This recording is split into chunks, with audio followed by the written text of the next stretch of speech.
Hi friends, চলে এসেছি আজকে আমি অন্য একটা রেসিপি নিয়ে। দেখুন, আজকে বানাবো আমি বাটা মাছের ঝোল।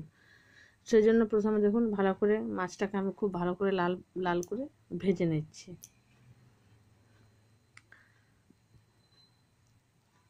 মাছটা ভাজা হয়ে গেছে, এরপর আমি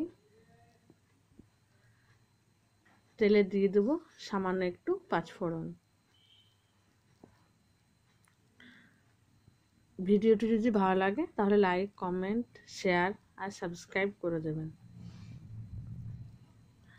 এরপর আমি সেদ্ধ করা আলুগুলোকে দিয়ে দিলাম। আলুগুলো বড় বড় আছে, আমি কড়াইয়ের মধ্যে খুন্তি দিয়ে কেটে নেব। কে কে রেসিপিটি করেছেন বা কারা খেতে মাছ ভালোবাসেন আমাকে কিন্তু অবশ্যই জানাবেন। আমি এই যে আদা, পেঁয়াজ, রসুনের পেস্টটা দিয়ে দিলাম।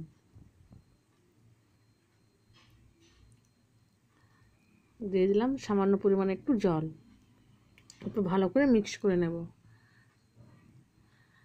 আমি আজকে কিন্তু কাঁচা লঙ্কা দিয়ে রান্নাটা করব, সেই জন্য আমি আদা পেঁয়াজের সাথে আমি কিন্তু কাঁচা লঙ্কাটা দিয়ে দিয়েছিলাম।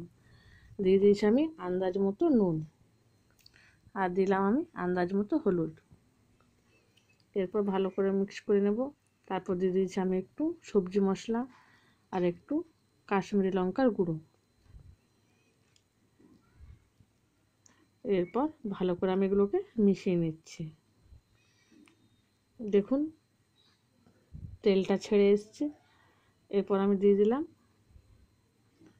ধনেপাতা। ধনেপাতা দিলে মাছের সেন্টটা খুব সুন্দর হয়, ঝোলটাও খুব টেস্টি হয়। এরপর দিয়ে দিয়েছি আমি জল। আজকে আমি খুব পাতলা করে আজকে আমি বাটা মাছের ঝোলটা রান্না করব। এই যে দেখুন ফুটতেও শুরু করেছে।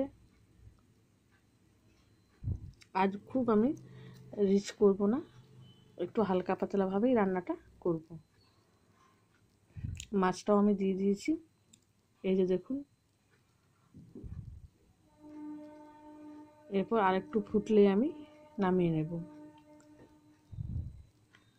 ব্যাস রেডি হয়ে গেল আমার আজকের রেসিপি বাটা মাছের ঝোল। Bye bye.